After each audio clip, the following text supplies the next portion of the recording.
बिस्मिल्लाहिर्रहमानिर्रहीम। अस्सलाम वालेकुम क्रिकेट शौकीन, वेलकम टू माय चैनल। उम्मीद करता हूँ कि आप सब खैर आफियत से होंगे। पाक भारत मुकाबला कैंसिल हो चुका है।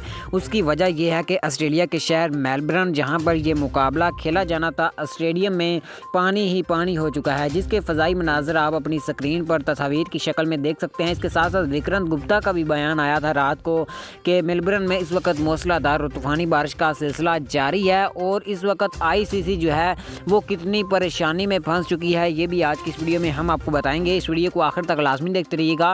वीडियो को लाइक और चैनल को लाजमी सब्सक्राइब कीजिएगा। सबसे पहले आपको बताता चलूँ कि क्रिकेट शौकीन जो हैं वो पाकिस्तान के और भारत के बड़े परेशान हैं, चूँकि ये एक सनसनीखेज मुकाबला था। इस मुकाबले को इतने लोगों ने देखना था जितना फाइनल शायद बहुत कम लोग देखेंगे। इस मुकाबले को ज़्यादा लोग देखने आएंगे लाइव, क्योंकि ये एक ऐसा सनसनीखेज मुकाबला है जो फाइनल मैच से भी ज़्यादा पावर रखता है और दोनों मुल्कों में शानदार बल्लेबाजी और बॉलिंग का मुजाहरा किया जाता है। ये बारिश की वजह से मुकाबला कैंसिल हो चुका है।